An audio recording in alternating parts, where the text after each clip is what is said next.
Hello everyone, कैसे हैं आप सब। एक बात बताइए, आप यूपीएससी पीसीएस की एग्जाम की तैयारी कर रहे हैं। 10 साल पहले जो एग्जाम होता था उससे अभी क्या क्या बदल गया, ऐसा क्या क्या बदल चुका है। 10 साल पहले जो एग्जाम होता था, क्या वो किताबें नहीं पढ़नी जो 10 साल पहले पढ़नी थी? क्या प्रीलिम्स का एग्जाम ओएमआर पे नहीं करना है? क्या मेंस का एग्जाम हाथों से नहीं लिखना है? तो अगर ये सारी चीजें हो रही है, वही किताबें पढ़नी है, वही नोट्स पढ़ना है, वही सारे तरीके हैं जो पहले थे वो करना है, तो अभी बदला क्या? फिर इतनी परेशानी क्यों हो रही है? एक्चुअली जो चीज बदला है, जिसका आप मैक्सिमम फायदा उठा सकते हो, वो आपको मैक्सिमम नुकसान पहुंचा रहा है। और जहां पे फोकस्ड होना चाहिए, जहां लोग होते थे, वहां से आपको डाइवर्ट कर रहा है। बहुत गंभीर मुद्दा है। आराम से और बहुत ही समझदारी के साथ सुनिए और समझिए, नहीं तो आगे आने वाले समय को भी आप बर्बाद करोगे। कारण है इसका, कई बार जब हमारे पास बहुत सारी चीजें आ जाती है ना, बहुत सारे विकल्प आ जाते हैं, तो हम जहां से जिस चीज की जरूरत है उसको उठा नहीं पाते और उन विकल्पों में उलझ के रह जाते हैं। राइट, उन विकल्पों में उलझ जाते हैं। अब सवाल यह उठता है कि उन विकल्पों को कैसे कम किया जाए या कम करने की जरूरत है। आपको सबसे पहले ध्यान देना होगा कि आप किस एग्जाम की तैयारी कर रहे हैं। आपका जो एग्जाम है, मान लो यूपीएससी है या पीसीएस कर लेते हैं, है। दूसरा, आप बैंक का तैयारी कर रहे हो, मान लो, चलो आप रेलवे कर रहे हैं या और कोई भी एग्जाम की, तो आप किस एग्जाम की तैयारी कर रहे हैं? तो हम तो यहां की बात करेंगे, यूपीएससी और पीसीएस की, क्योंकि यहां पे नेचर बदला है। पहले ऑनलाइन था, वो ऑफलाइन था, वो ऑनलाइन हो गया है। तो हमारा पूरा का पूरा फोकस अभी यूपीएससी पे होगा। अब देखिए, यूपीएससी एंड अदर पीसीएस पे, जहां पे आप अभी भी कुछ पैटर्न्स चेंज के साथ कर रहे हो वो काम। अब हो क्या रहा है यहां पे, अब चूंकि आपके पास तकनीक है, आप 1 मिनट में वो यूट्यूब खोल देते हो, गूगल खोल देते हो, कई सारे ग्रुप्स में आप इन्वॉल्व है, जहां से आपके पास हजारों पीडीएफ आ जाता है और किताबें खरीद के अलग से रख लिए हैं, नोट्स अलग से रख लिए हैं। अब इन बोझ में इधर उधर कर रहे हैं, एकदम परेशान है। ऊपर से टीचर्स के नोट्स क्लासेस डेली आ रहा है, 3-3 घंटा, 4-4 घंटा किताबें ऐसे ही चल रही है। नोट्स मोटा 1500 पेज का आ रहा है। अब परेशान है कि उसको खत्म कैसे करें। वो खत्म हो नहीं, उसके पहले कुछ नया आ जाता है। अब नया आ गया तो वो रिवीजन में नहीं जा रहा, एक तो खत्म नहीं हुआ, ऊपर से रिवीजन नहीं आया, नया और आ गया और बोझ बढ़ गया। जबकि बहुत ही आपका जो एग्जाम है ना, जिस पीसीएस और यूपीएससी की बात कर रहे हैं, वो आज भी वही है जहां 10 साल पहले था। सब्जेक्ट के मैटर में, तैयारी के तरीके के मायने में, उसके अंदर जो चीजें बदली है वो है कि एकदम शार्प स्टडी का डिमांड कर रहा है वो। समझ में आया? शार्प स्टडी का मतलब ये है कि पहले क्या था कि आप थोड़े मोटे मोटे फैक्ट्स भी पढ़ लेते थे तो एग्जामिनेशन में आ जाता था। क्योंकि आयोग के ऊपर प्रेशर होता है, समझे इस बात को, आयोग के ऊपर एक प्रेशर होता है कि मार्केट में जो चीजें हैं वो तो सब पढ़ रहा है, तो उसमें थोड़ा सा अलग क्या करते हैं। पॉइंट समझिएगा, क्योंकि मार्केट में मान लो लक्ष्मीकांत की किताब है, मार्केट में बहुत सारे इंस्टीट्यूट के नोट्स चल रहे हैं, जो भी चीजें आती है उस पर इनफ कंटेंट होता है।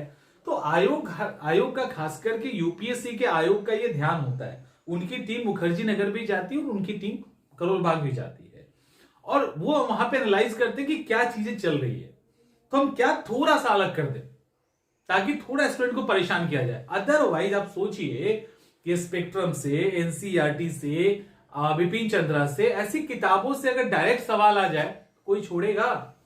इतने रिफाइंड नोट्स, इतने सब कुछ आ चुके हैं, नहीं छोड़ेगा ना। लेकिन नहीं छोड़ेगा तो आयोग के ऊपर प्रेशर है कि वो अलग करे, लेकिन अलग करने के चक्कर में वो कुछ अलग नहीं करती, वो उसी के कोर एरिया से को ही शब्दों में उलझा के सवाल पूछ देती है। आयोग कहीं नहीं जा रहा, आयोग वही है।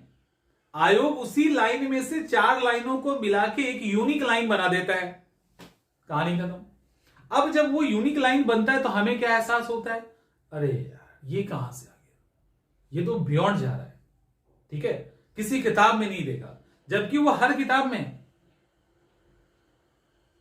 में अगर आपने किताबों को अच्छे से पढ़ा होता या आपने एक दो संस्थान के नोट्स को अच्छे से पढ़ा होता, उसको बार बार पढ़ा होता, तब आपको समझ में आता कि अच्छा इसी को घुमा दिया इसने और बेवकूफ बना दिया।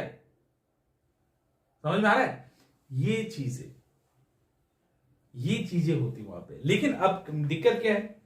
दिक्कत ये है कि ये समझ में कैसे आएगा, क्योंकि समझ में आने के पहले जैसे आप क्या हो, कहा जाता है ना, आप एक प्योर सोल है। हर एक इंसान प्योर सोल होता है, उसके अंदर कोई गंदगी नहीं होती, क्योंकि आत्मा को कोई भी लालच, लोभ, दया, ये सबसे कोई मतलब नहीं है। आत्मा प्योर है, उसको कोई चीज से मतलब नहीं है। इसके ऊपर कवर आता है किसका? लोभ का, यानी लालच का। इसके ऊपर ईर्ष्या का, द्वेष का, ऐसे करके अलग अलग कवर आते हैं, और इस बाद में इसी कवर से ये ढक जाता है, तो कोई बुरा इंसान बनता है, कोई अच्छा बनता है। किसी में दया, करुणा, प्रेम आ गया तो अच्छा बन गया, किसी में लोभ, लालच, जलन आ गया तो वो बुरा इंसान बन गया। और ये अंदर का सोल सबका इक्वल है। तो उसी तरह से यूपीएससी और बीपीएससी का जो क्वेश्चन पूछने का तरीका है, उनका जो अप्रोच है, वो जहां पे हिट कर रहे हैं वो कोर एरिया वही है। कोर एरिया के साथ कोई छेड़छाड़ नहीं हुई है। कोर एरिया के तरीके को थोड़ा सा बदल दिया जाता है। तो हम क्या कर रहे हैं, उस तरीके के डर के कारण शिफ्ट कर जाते हैं इधर उधर, कहां 5, 10, 15, 20 जगह पे कहां कहां क्या कर रहे हैं पता नहीं है। तो ये जो तकनीक आपको मदद पहुंचाती, जिस एग्जाम की तैयारी करने में पहले 2 साल लगता था, उसको आप 6 महीने में कर सकते हैं। वही तकनीक आपको इतना उलझा देता है कि आप 4 साल तक में भी कुछ नहीं हो पाता है, क्योंकि हमेशा आपको कमी का एहसास होगा। ये कॉन्फिडेंस ही नहीं आ पाता है कि नहीं हमने कर लिया है, क्योंकि कॉन्फिडेंस तब आता ना जब आप स्पेक्ट्रम को 10 बार पढ़ लिए होते, लक्ष्मीकांत को 15 बार पढ़ लिए होते, बिपिन चंद्रा को 15 बार पढ़ लिए होते, ठीक है, ये तो तब आता। अब दिक्कत क्या हो रही है कि एक बार आपने 2 बार किसको पढ़ा? स्पेक्ट्रम को पढ़ा, उसके अलावा 3 अलग से नोट्स पढ़ लिए। अब कहीं पे जाके 200 एमसीक्यू बना रहे हो, कहीं पे पीवाईक्यू कर रहे हो, कहीं से कुछ और एक्स्ट्रा फैक्ट्स, वन लाइनर आ गया, देखो वन लाइनर आ गया, उसको कर रहे हैं। रहा सहा कसर तो 4 और पीडीएफ कहीं पे ज्वाइन किए हुए हैं, वहां से कंटेंट आ रहा है, उसको पढ़े जा रहे हैं। फिर कहीं और से खुद को अब क्या कर रहे हैं, चेक कर रहे हैं कि भैया जो पढ़े हैं वो हमको याद है कि नहीं। तो पढ़े याद करने के लिए जहां से कुछ भी अनाप शनाप टाइप के एमसीक्यू, पीवाईक्यू ने एमसीक्यू, इसके अलावा one liner, fact, filling the blank, जो भी चीजें आ रही है आप उसको पढ़ के चेक कर रहे हो कि आ रहा है कि नहीं। स्पेक्ट्रम कितनी बार पढ़ा? 2 बार, और इसके बदले में इसके 10 गुना चीजों को आपने बिखरा के कर लिया। स्पेक्ट्रम पढ़ने में जितना टाइम आपने 2 बार पढ़ने में लगाया था, उसका 10 गुना आपने अलग अलग चीजों को करने में लगा दिया। तो वहां क्या लग रहा है, हम 15 चीज कवर कर रहे हैं, हाथ कुछ नहीं आना है। ये चीजें आपको कंफ्यूज करेगी एग्जामिनेशन के अंदर, हाथ कुछ नहीं आना।